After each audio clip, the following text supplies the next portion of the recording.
This conference will now be recorded. Hello, everybody. Jordan Girth here from the National Weather Service Office of Observations. Thank you for joining us for the Satellite Book Club Seminar Series. This is session number 146.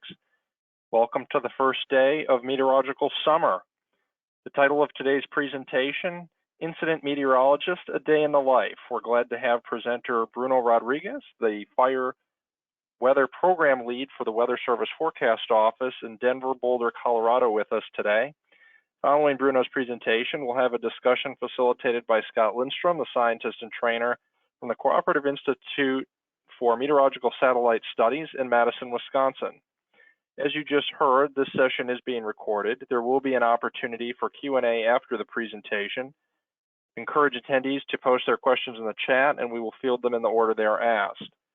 Also, if you have not signed in with your full name, instead perhaps using an office account, please note your name when asking a question in the chat. That'll help us follow up if we need to do so.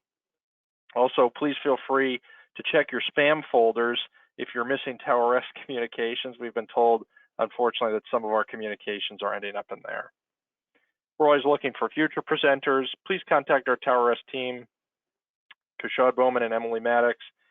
If you are willing to help present at a future satellite book club, even if your presentation is not directly focused on satellite, we like to capture a range of applications from within the agency, and I think it'd be great to have you present as part of the Satellite Book Club seminar series as we move toward 3 years of seminars. We've kept this going week by week, and very thankful to Kashad, Emily, and Lee Byerly for all their help getting us to this place.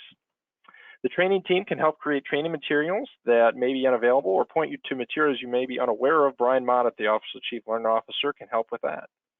I'd like to thank our Tower-S team, particularly Kashad Bowman, the Office of the Chief Learning Officer, the GOZARD and JPSS program for being with us, and of course our presenter, facilitator, and all of you for joining us today. Without further ado, I'd like to formally introduce Bruno, who obtained his bachelor's and master's in meteorology from Georgia Tech and San Jose State University, respectively, working with the SJSU Fire Weather Research Laboratory as a graduate research assistant focusing on wildfire plume dynamics and remote sensing, during which he got a taste for wildfire incidents, for deployments to wildfire incidents. He joined the National Weather Service in 2018 at the Weather Service office in San Diego before transferring to Boulder in 2021 and becoming a certified incident meteorologist, what we refer to in the agency as an IMET. Bruno is the Fire Weather Program Lead at NWS Boulder and project coordinator for 2 national Spanish translation teams in the Weather Service. Bruno, welcome to the book club. Yeah, thanks so much for the intro, Jordan. Awesome to be with you all today. So yeah, basically I was asked to present to the group about the IMET program and especially what a typical day is like on a fire. So really the goal here is to really give folks an opportunity to sort of walk in our shoes, so to speak, and really get a good sense of what a typical day is like. So of course, we'll also discuss satellite applications with a focus on use during deployments, but really the focus is probably just going to be on the day in the life of an IMET.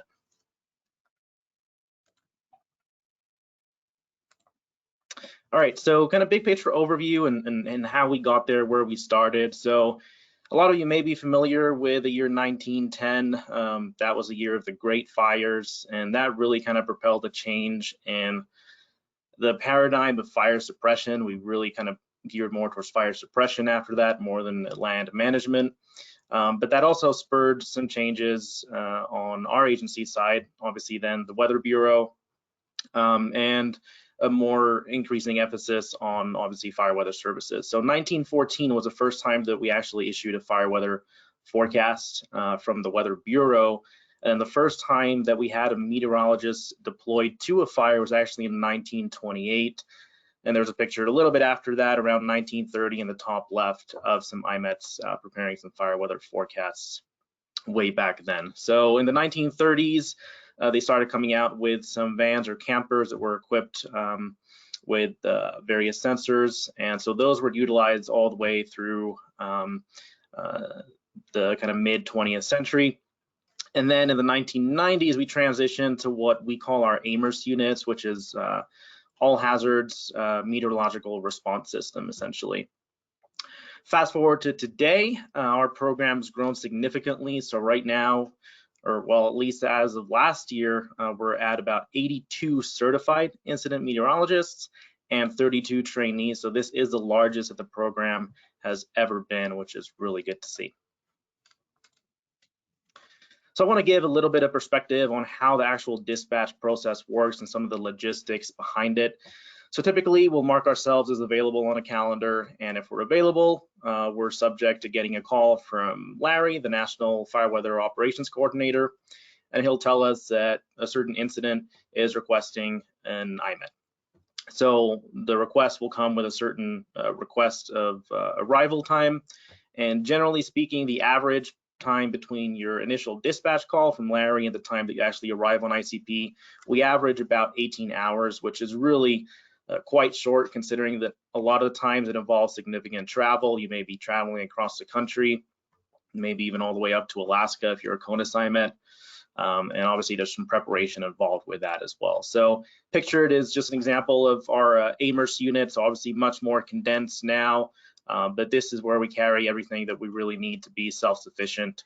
So laptop, extra monitors, we got printer, scanner. Upper air kit is a key one. Obviously, a lot of the times we're going to be heading to very remote locations. We might not be very close to an upper air site, for example. And so in those cases, it's really paramount to have that with us. And then a bunch of other equipment that we need, personal protective equipment, stuff like that. So really it's designed to be self-sufficient when you first arrive on incident. There could be a situation where you're actually pretty much the first to arrive, or maybe the incident management team hasn't really set up camp or communications yet. So you need to be able to hit the ground running and be able to forecast and produce some products, or at least observe the weather pretty much the instant you get there. Typical dispatch length is 2 weeks, so 14 days. That excludes travel days. Occasionally you can be asked to extend. It's not super common, but it does happen. And if that does happen, you can have a deployment up to about a month in length. We do get a couple rest days after a full 14-day dispatch or longer. Sometimes dispatches are a little shorter, say if the fire is winding down. In that case, we don't really get any rest after the dispatch. So some of you, especially if you've gone through the deployment ready certification or maybe been to the IDSS bootcamp, are probably already pretty familiar with the ICS system. But this is, I think, is really useful to kind of grasp what our daily life is really like and what our responsibilities are in a fire. So as IMETs, we're actually a single resource, so we're not assigned to a specific incident management team. We roll separately. But each incident management team will operate under this ICS system. So there will be different sections within each team. There will be an operations section. That section generally implements strategies and tactics, tries to meet the actual incident objectives that are defined in the incident action plan. The planning section then maintains and disseminates basically incident information. It helps develop the IEP, the incident action plan, for each of the operational periods, and that's the section where IMETs essentially fall under. Typically, we'll usually report to either the situational unit leader or just the plan section chief. While we're there, so within the plan section, there's almost always going to be what we call a fire behavior analyst, or FBAN. We work shoulder to shoulder with them every day that we're there. We're pretty much inseparable. Obviously, they need our forecasts, we need theirs. And so we work very closely with them. And then depending on the complexity of the incident, there could be some other folks involved as well. So one example would be a long-term analyst, which essentially is performing FBAN duties, fire behavior duties, but obviously, as the name suggests, focus on more long-term, maybe the day 5 to 10 period. And then another person could be an air resource advisor. Some IMETs do have ARA certification, but a lot of those folks are not NWS employees either. So, and then as far as IMETs are concerned, you know, especially nowadays, it's becoming increasingly common to see more complex incidents, actually need more than one IMET. So maybe 2, maybe even 3 IMETs per incident when it gets really complex, because the workload just really isn't doable for one person.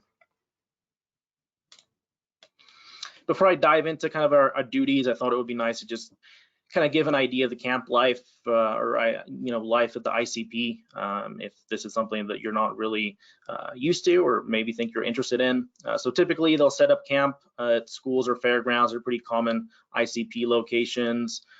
Yurts can be heavily utilized, especially if there's kind of a lack of buildings. But you can be in all sorts of places. Some of them can be kind of weird. One picture here, this was from a deployment last year to the Hermit's Peak fire, and that is a dummy covered in some fake blood in some truck simulator at a high school. So I had to set up desk right next to that, which is kind of interesting. Usually, as far as lodging, we're camping almost always. There are some exceptions. So CAL FIRE, state agency, they do utilize hotels, and then during COVID, there was an increase in utilization of hotels as well. But usually, you're camped out and typically co-located with the ICP. As far as the ICPs are concerned, they're really designed to be self-sufficient cities, often in remote locations. So they pretty much have all the amenities you might need. Most of the time, there's always an exception, but typically you'll find laundry and showers, for example, available. Usually is going to be some caterer there, kitchen for lunch and dinner, supply, medical, sleeping areas, etc. A lot of the time, some of the larger incidents are going to have spike camps as well. So that's where many fire crews will set up, especially if ICP is very far from the fire location, just so travel times are reduced. So a lot of the times we'll be traveling to and from spike camps too for briefings, for example. So why is an IMET needed? I think this is probably pretty self-explanatory, but I like to think of it really as kind of a three-factor thing, two primary factors. One, and probably the most important, would be firefighter safety. And being there on site allows us to really quickly just jump on the radio and alert them to any potential hazard that's coming their way. And that would be much harder to do from a remote location. And second is simply to provide information to really help inform suppression tactics or management tactics, depending on the incident. So really both short and long-term objectives. So pictured here is just an example of what we call our weather matrix. So this is a standard product we produce really for more of an extended planning period. And I'll touch more on that in just a second. And then obviously being there on site also just helps improve our forecast. You're there, you're familiar with the terrain, you have an opportunity to assess some of the weather stations around or install temporary weather stations. So it's really critical for us to be on site. So this is just a list of some fairly standard responsibilities and duties throughout the day on an incident. So many of these are going to be routine and have set times. Others are going to be maybe a little more flexible or improvised in nature. And I'm going to basically walk through a full typical day on a fire too. So I'm not going to go into too much detail on this slide. All right, so you're on a fire. What does it really look like? Day one, maybe you got there the day before in the evening, get your briefing, go to bed, wake up early morning. This is standard. It's very early morning, usually on fires, typically 4:30, 5 a.m. We'll be up, and obviously the first thing we do, check the weather, make sure our forecast from the previous day is on track. We might chat with the WFO, and then the IEP forecast that we produced the day prior, which has already been printed. If we do need to make an amendment, we might pencil in a little change and just make ourselves a reminder that we want to bring that up during the briefings throughout the day. Most of the time, there's going to be a pre-briefing for the operations section. So that's a section, right, that kind of implements those tactics and strategies on a day-by-day basis. So really more kind of informal and tight-knit group here that you brief. And then early morning, at some point, you have your main morning briefing. So this is the one where pretty much everyone on the fire attends. All the boots on the ground are going to be there. And this is probably the most critical briefing. You're speaking directly to the folks that are going to be experiencing the weather on the ground. So just making sure they're heads up about any potential hazards and really know what to expect. So a lot of the times there might be some radio communications if there are folks at spike camps and such that need the briefing. Oftentimes they'll just most people will just be at your main briefing location at the briefing stage. It could be, upwards of 1,000 people in some cases. Typically, there's also an aviation briefing at some point in the morning, oftentimes outside of the ICP. So this is something that, time permitting, we always try to go to as well. Obviously, they need more specific information. They might care, depending on the day, about visibility, smoke clearing. Obviously, that's important when it comes to getting air assets up and flying. It's very common to get smoked in, and then folks are worrying when that inversion is going to break and when folks on the ground are going to have that air support available to them. So all of these are pretty standard. I have this color coded by which actions are maybe more dependent from one fire to the next or between different incident management teams, and which ones are actually quite frequent. Some point in the morning, usually we'll also jump on a call to collaborate with the local forecast offices. And this call is organized by the regional or the local Geographic Area Coordination Center, or GAC. So they have meteorologists as well, specializing in fire weather. And they lead these collaboration calls with the local forecast offices and IMETs just to make sure that we're all on the same page and delivering a consistent message. Then usually mid to late morning is kind of more of a flexible time frame. Again, depends on the incident of the day, but we try to get out on the field if we have enough time in kind of mid to late morning, or this could be a time maybe where you can launch a weather balloon if it's expected to be a high impact day. Installation of I-rods, temporary kind of portable rod stations. We'll often do that this time of day, and that takes usually a few hours. Taking manual obs, anything like that, and obviously start working on the forecast as well. It's becoming increasingly popular to do social media briefings as well for the public, so you just kind of cater your briefing accordingly, make it a little more public friendly. But that's becoming, again, increasingly common. And a lot of the times we'll actually show satellite imagery there looping to just kind of describe the general situation to the public as well. Cooperators meetings typically held in the middle of the day at some point. So this is where coordinating agencies come and get briefed. So a lot of different stakeholders could be at play here. Think, tribal agencies, for example, or folks that have interest in resource protection and stuff like that, law enforcement for evacuation purposes. So all those folks are going to attend, and you always provide a weather briefing for the cooperators meeting as well. Moving on to the afternoon hours, sometimes depending on the fire, you might be asked to participate in a kind of command and general staff meeting, not always. So that's really just a handful of folks that kind of report to the incident commander. Spot forecasts, so this is just an example, but really they can occur anytime. Oftentimes we'll have, a small handful of spot forecasts throughout the day. These are pretty typical for burnout operations. If they're planning a firing operation at some point, they'll almost always request a spot forecast. So that can be any time of day, and we try to get those turned over similar to an FO in about 20 minutes, and oftentimes we'll just read those over the radio.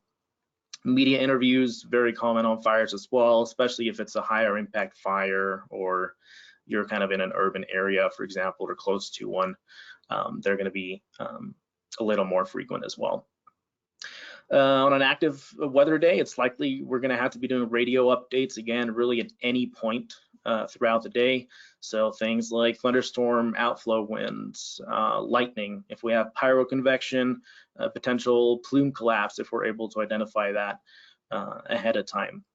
All these are going to be potential hazards, and really not just for boots on the ground, but even logistically for camp, a lot of temporary structures around too. So weather can have an impact, not just for folks on the fire line, but really across the incident.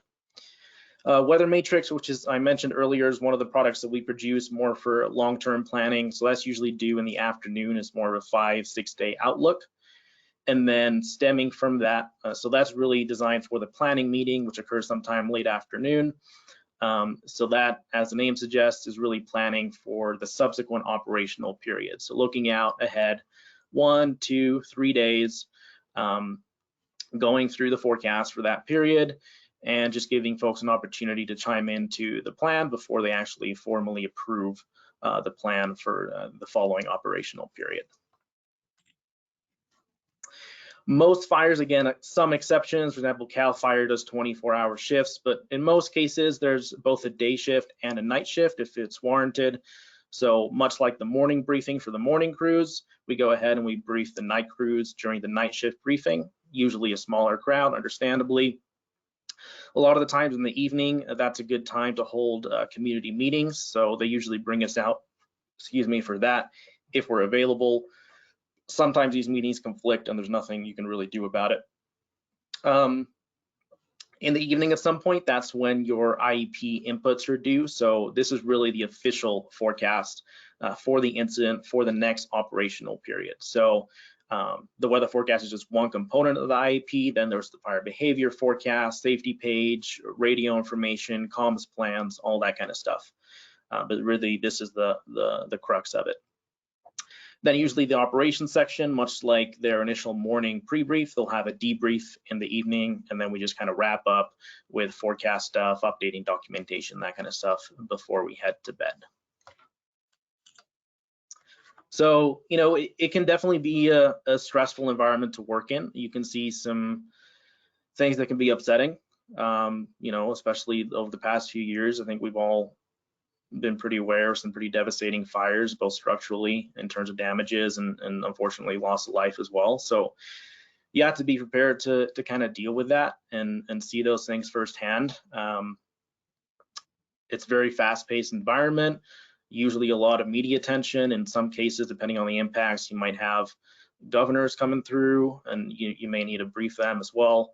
But ultimately, despite all that, I would say it's an extremely rewarding experience. For me, it's by far the highlight of my career in the Weather Service, and I think if you'd ask any IMET out there, they'd really say the same thing. It's extremely rewarding to be there on site. Integrating with the IMTs is something that, you know, you don't really get to do in any other scenario. To a degree with on-site DSS deployments, this is basically that, but on steroids. It's really nice to get instant feedback to you on your forecast and just be able to see kind of the impact of what you're doing firsthand.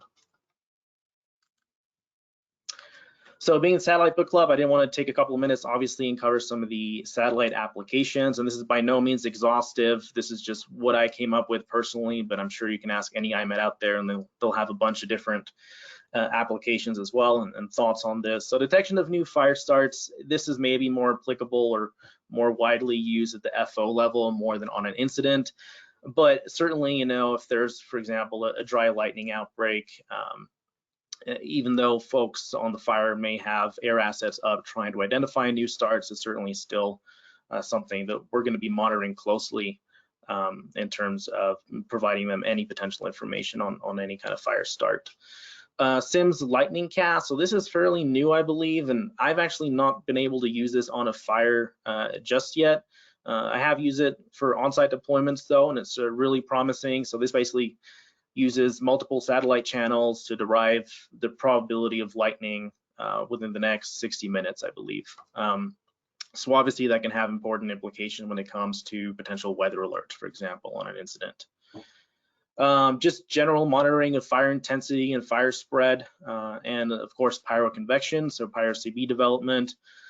So shortwave infrared, we use a ton, RGB products, echo tops, these are all going to come into play for those hazards. So we'll use those extensively throughout the day. General satellite displays for the public.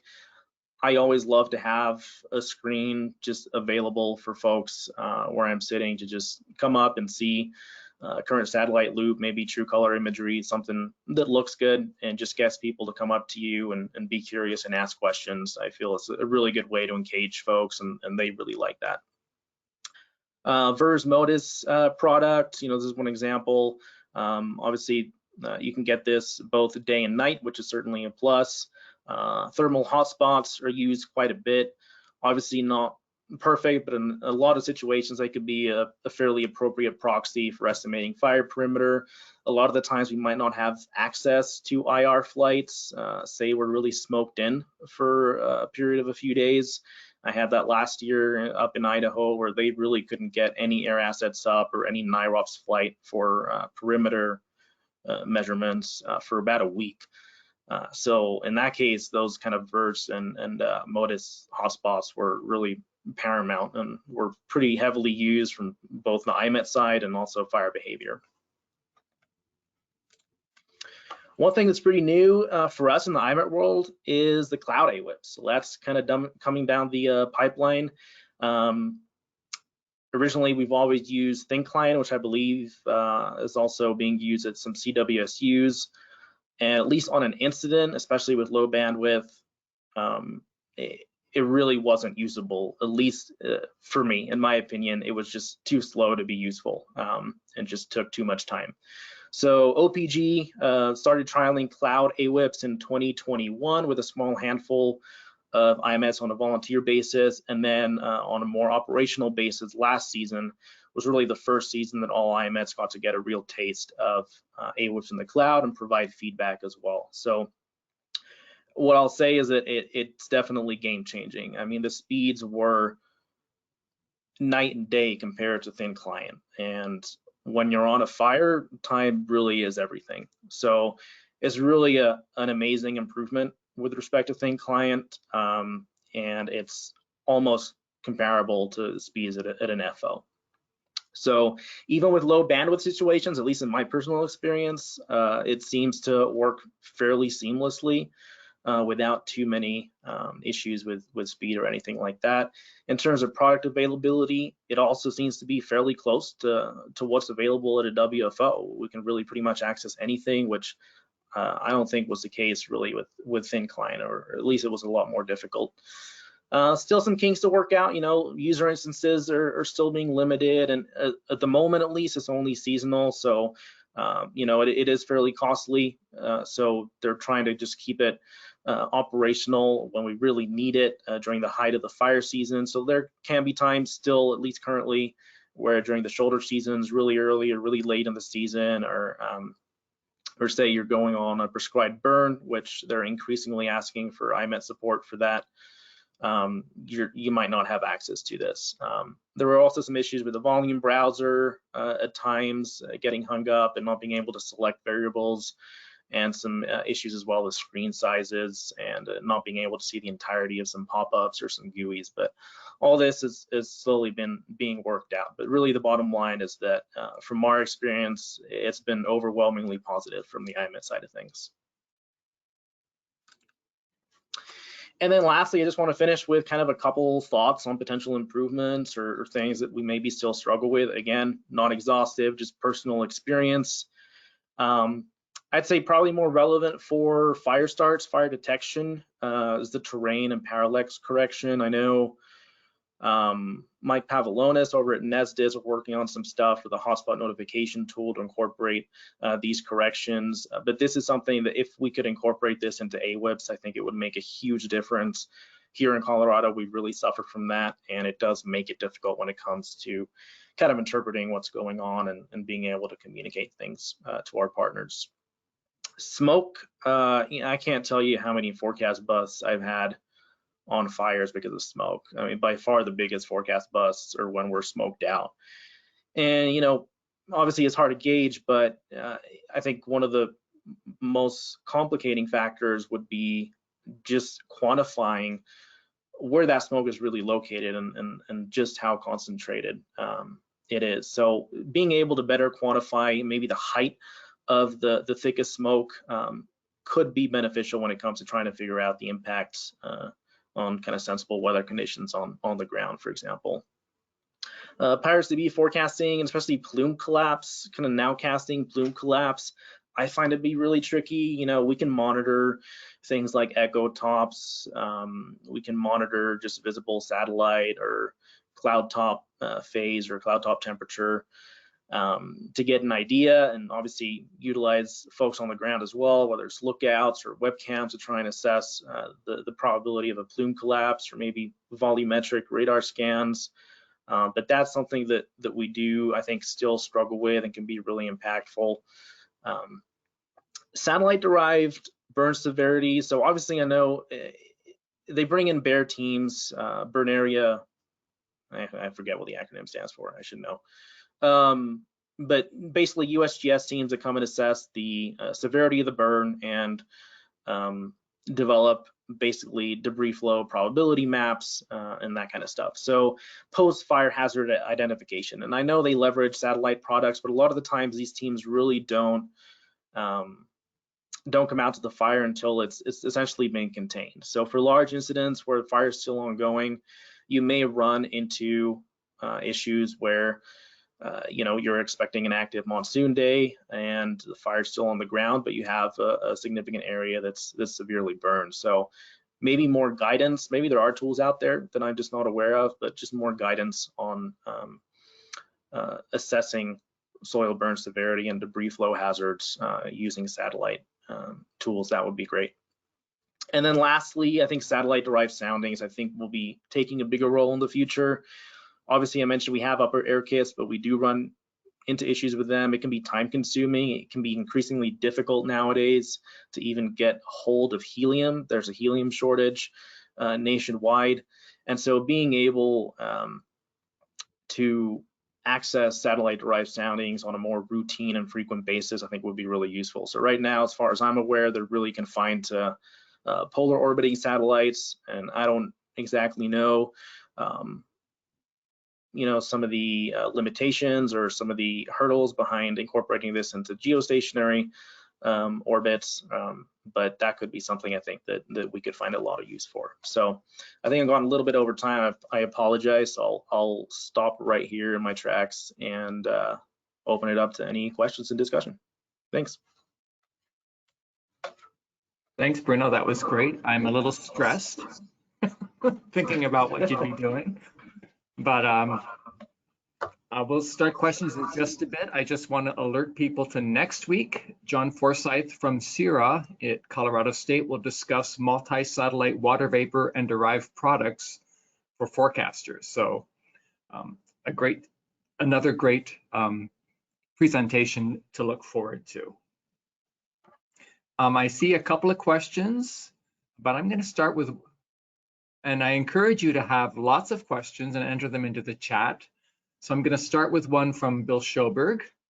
Were you able to access her smoke model forecast during your deployments, either in AWIPS or from some other source? And which smoke models did you find the most useful, especially since you mentioned that smoke can be really a big cause of a forecast bust?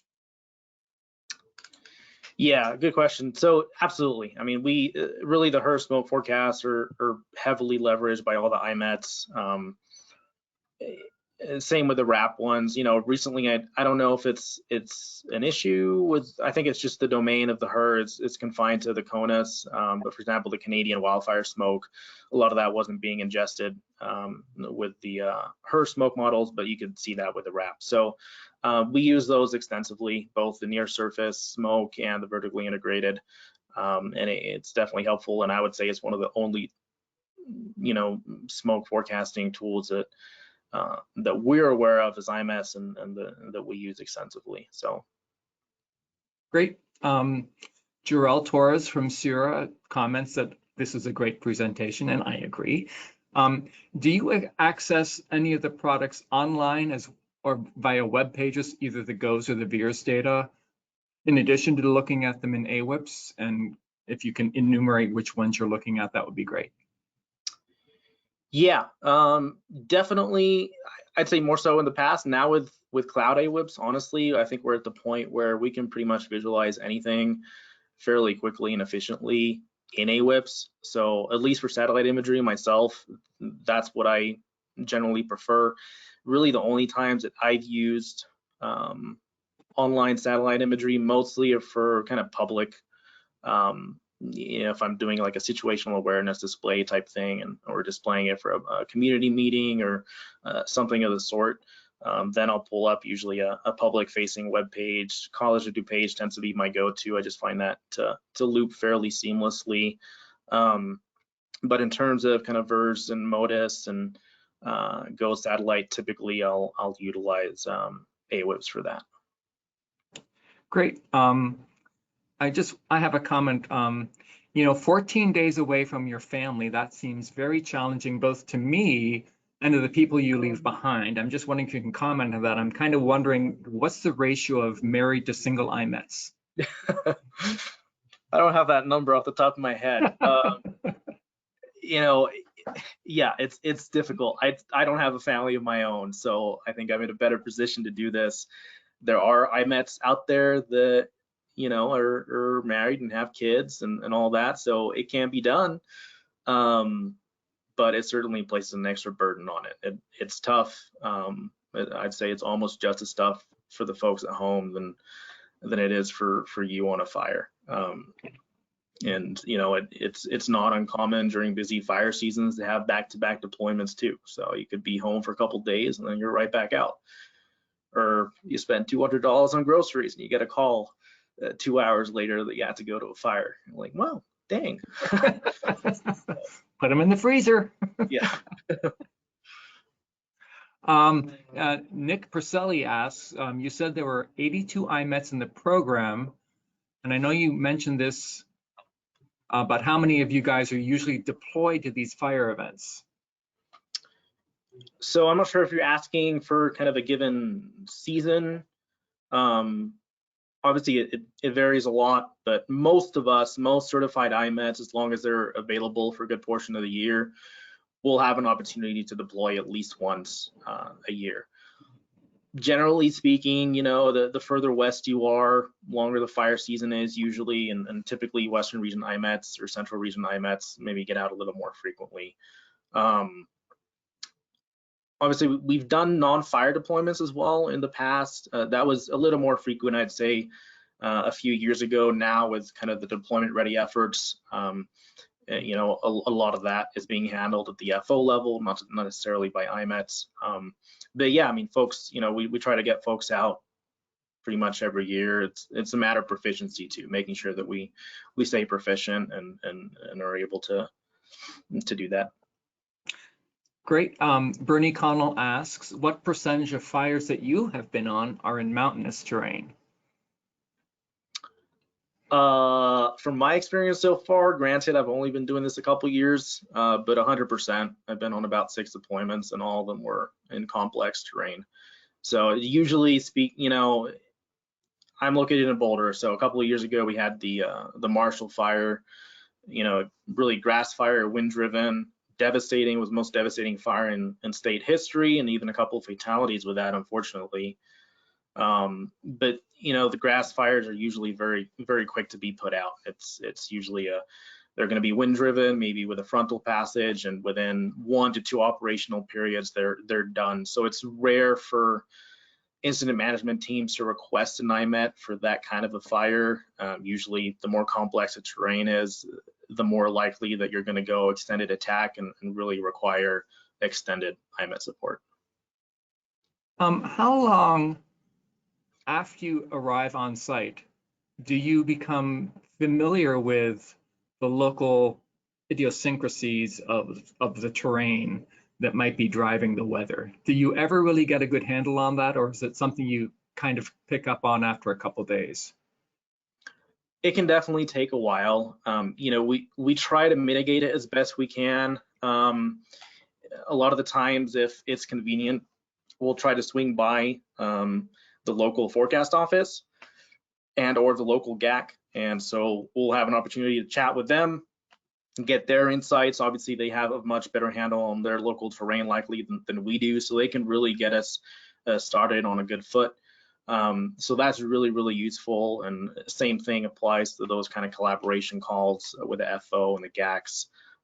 That's really essential, but it does take a while to spin up. Usually we'll rotate on and off just like the incident management teams do. So we'll get a good kind of briefing from the outgoing IMET, and we always overlap for 1 or 2 days with the outgoing IMET as well.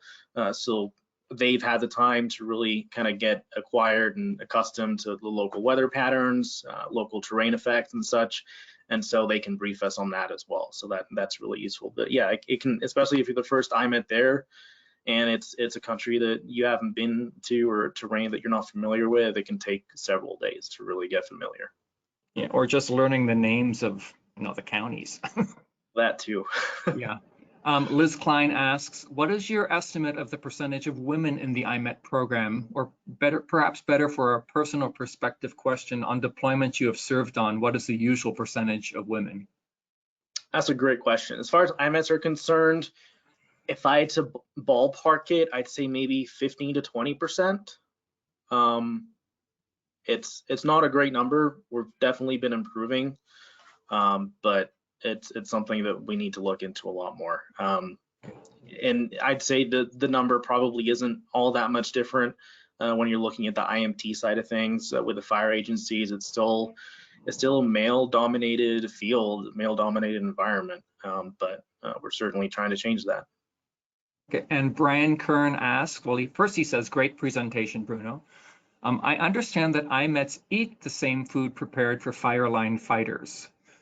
How do you work out on a fire? I'm assuming this is an exercise type question.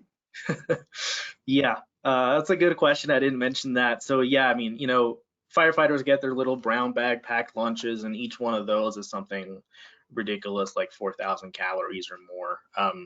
Obviously, we don't need that as IMETs, so I usually end up coming back to the office with box loads of chocolate and whatever else is left from those box lunches. I try to just really limit how much I eat.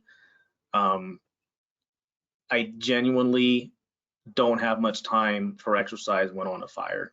I wish I did. It would be nice to, but most of the time you're just too busy with briefings or spot forecasts or radio updates. So I find it to be more of a question of controlling your eating than exercising, unfortunately. Okay, and I guess I'm going to ask now, you mentioned satellite imagery. Mm-hmm. I'm going to ask you to list your 5 favorite images or products that you rely on the most. Ooh, okay. Verse mode is hotspots. True color imagery is just great for the public. They really love to see that. Shortwave infrared, fire temperature RGB, and let's go with a level 2 product. Do you look at the fire? I mean, there's a level 2 fire detection and characterization that's input into the models. Is that something you look at routinely in the field, or are you relying more on the RGBs for kind of a qualitative look? I would definitely say we rely more on the RGBs than any kind of level 2 data. Yeah. Okay. Another question from Bernie. Do you spend time talking with the firefighters on what they observe weather-wise on the slopes day and night? Oh yeah, all the time. Yeah, it's pretty common at the end of kind of our briefings, our morning briefing or night shift briefing. We'll usually try to hang around a little bit, and they'll come up to us and talk to us, and usually they'll have someone dedicated to actually taking weather observations too on the fire line. So a lot of the times we'll actually bring those observations to us and we'll document them. So that's critical. And then whenever we're out in the field with the F-band, we're always kind of touching base with them and chatting with them. So it's definitely kind of a constant stream of communication with those folks. That sounds great. I could talk about this all day, but I see Jordan has turned on his camera. So I'm just going to mention 2 things. First of all, thank you, Bruno. This is really interesting. Again, next week on Thursday, June 8th at 12 p.m. Eastern, that's 17Z, John Forsyth from Sierra will discuss multi-satellite water vapor and derived products for forecasters. And I encourage everyone to contact the Tower S team, Kashad Bowman and Emily Maddox, for questions about the Satellite Book Club or for configuration of satellite products, and especially if you want to give a presentation. Take it away, Jordan. I'm done. All right, thank you, Scott, and thank you, Bruno, for that great presentation. I always like to learn about the aspects of our mission within the National Weather Service, and thanks for all of you for attending today. If you have any feedback about the Satellite Book Club, Emily posted a link in the chat. Just like everybody these days, we're asking for your feedback, and we appreciate it.